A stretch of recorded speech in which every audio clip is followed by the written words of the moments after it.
Okay, guys, the dreaded 997.2 direct injection oil pump and solenoid. So this is what it looks like. 4 stages of scavenge. 1, 2, 3, 4. Typical spur gear kind of stuff. Nothing crazy. This is the end plate. Scavenge in here. Drive shaft goes through by means of a coupler. Right there. The main oil pump. These things are freaking huge. It's bigger than like an old 409 Chevrolet. And then this spring sets, I think, I don't know why this is held under pressure in there. Pressure as far as back and forth thrusting pressure. They probably use it something like a swash plate in a pump. But the gear tolerance is pretty close, if you see, to be kind of moving stuff back and forth. Not really sure why they would do it. I don't really feel like looking it up. So we had a bleed hole in the back right there that goes into this chamber. Hey guys, looks like that, right? So this is oil intake, I believe, right here. I'm pretty sure. Yeah, this is oil intake. One of the oil intakes off the main pickup in the bottom of the pan. So this slides back in there, all the way back into this bore in here, right? Just like that, okay? Then this cartridge goes in. They'll have to go in together, right? That cartridge goes in. Sorry, my finger was in there, guys. This cartridge will go in. This gear will go on top of it. So this one will sit up in here. This one will sit in there. I'm not going to do it because I'm trying to hold the camera with one hand and mess around with this with the other. Okay, so that's that, right? That fills this cavity right here. Got it? Okay. Let me double check something. Yeah, all right. I do believe that this is intake. And the other side right here is pressure out that goes up into a pipe that goes up into the block. Which would make sense because if we look at the cavity right there, sorry, I got my fingers in the way all there. This probably goes up to oil pressure sending unit because proximity in the motor directly above this passage is where the oil filter housing is. If you can kind of imagine a cylinder case up here. And then on the back side of the oil filter housing is the oil pressure sending unit. Not easy to get to either. And that's the seal for it right there. Little type of, almost like a quad seal, but goes right there like that. This, they call it an oil pump solenoid. I think they're using it as a stepper motor with that many lands on it. I think.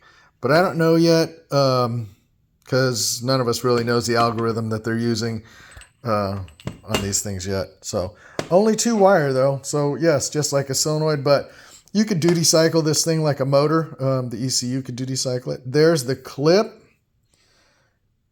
Right there. So 1 bale clip with gates. So it can only go on one way, right? So when this is down inside that seal with the cup, the one I showed in the last video, you take those screws out, you pull this out. This is going to be sitting inside the oil pump. Bear with me here while I try to do stuff upside down. Very precise fit here. Just like when you're working on transmission valve bodies, right? There's literally like 1,000th, you know, if not 0, you know, it's just a straight fit. So 36 millimeter gland nut holds it down. No O-rings, no seals, nothing. This just screws in here like this. That's what you'll see if you look down the bore of your engine case through the oil pan opening. This is the gland nut you're going to see. I believe it's 36 millimeter. Anyways, and then those 2 O-rings are on that cast aluminum piece that goes over. So that's what you'll see. That's what you're trying to replace if you do the solenoid. If you buy the pump assembly, the pump comes with a new solenoid, so you don't need to buy it separate. So we covered how those 2 go in here.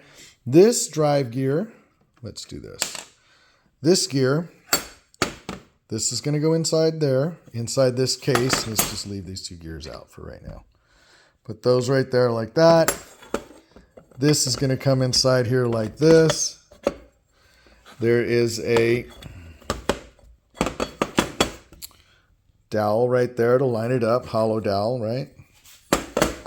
Oh, the pressure relief is right there, in case you guys were wondering, in that steel check ball seat. So there's a big ball down in there, steel ball, backed up by a spring right there. So that's your mechanical check valve, right? Typical old school stuff. So this would go down in here like this, just like that. We'd put some big bolts around the outside, which are these ones, actually some little bolts. We'd put those ones in.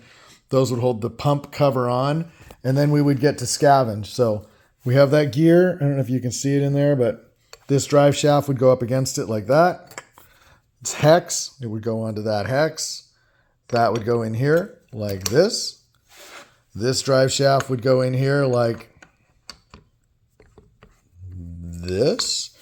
So this is driven by I think it's the camshaft sprocket is slaving with a chain and driving this. So this is the drive side. This is drive. This is driven. This one drives this one. So drive, driven. Okay. Each one of them has a keyway that corresponds with a keyway. So this is the drive, becomes the driven. Then these become the driven and drive the other side, if that makes sense. And you'd have stages getting stacked on. There's a keyway alignment there. Hopefully all the keyways all the Woodruff keys don't fall out. So go like that.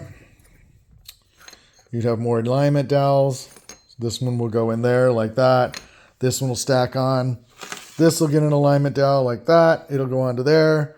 And we'll just keep stacking sections up on top of each other until eventually it looks, I'm not going to put it all together, but something like that, right?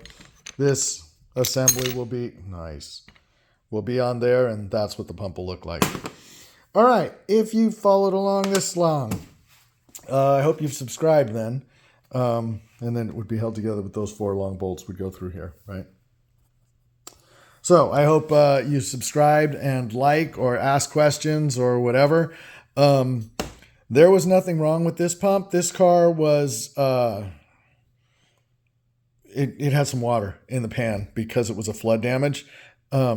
So they drained it out. The water came out clean. They had never ran it with water in it. Fortunately, the water was in the ECUs and they were never able to crank the car or start it, which is a good thing. So that's kind of what saved this car and why it's still so clean and everything. That's all I have about this thing right here. I'm hoping that this solenoid was no good. So what I was thinking was maybe water somehow got up through, let's not make a huge mess here, through the pickup, which is on this side, right? And, you know, the water, this is far reaching and it obviously didn't happen. Hopefully the water went up in here, got in here, and, you know, I was thinking maybe it messed up a spur gear or something like that. You know, this would be spur gears, right? That it messed up those gears or something, and that was causing an oil pressure problem. But there is no signs of anything being wrong with this pump. If you know what you're looking at with pumps, you can see that this thing has virtually no time on it.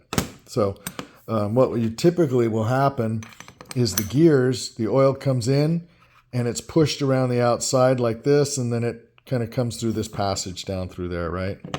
And then goes into that passage right there.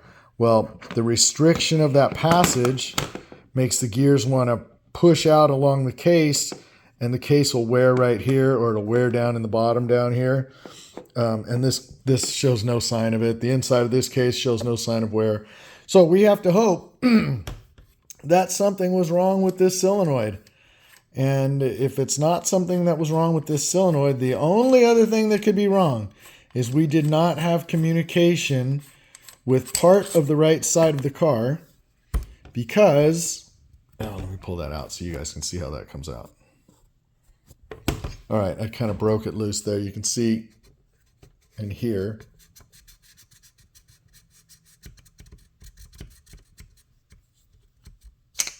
How tight of a fit that is on these lands. These are called lands. So these lands have to be a very precise fit. So, and these are actually a very, very fine screen. I don't even know if it'll pick up that. But this is a filter screen and this is a filter screen because the orifices in here are so small. It takes a screen that coarse, or I'm sorry, that fine to filter it out. And inside there is passages. You can kind of see them down in there. And those are pressure relief passages. So what happens is Porsche is controlling the oil pressure in the pump for emissions reasons and a little bit to make some more horsepower, but mostly for emissions. So, all right. So I'm hoping that this was bad. It wasn't a connection because you can see how good the connections are there. So my other thing before digressing back was that there's a part number right there if you want to see that too. Kind of jumping all over the place, but I don't know if you guys are going to be able to read it. But what I was saying is this is controlled through the CAN network, and the right side of the car was down because the right door module was bad, and I changed that in a recent video. That might have been the whole reason why that solenoid wasn't working, and this pump was possibly to blame. So, like I said, the main reason I took it out was preventive maintenance, and because I'm glutton for punishment. And that way you guys got to kind of learn what's going on in with these pumps, right? And I got to learn a little bit. So before anybody writes in, LS stuff for a sand rail, kind of stock. One of them blew up, so I had to take out a rocker tip right there. You can see that. It's very nasty. And those are sodium filled, I believe. Bryant Magnum crankshaft, gun drilled mains, gun drilled throws.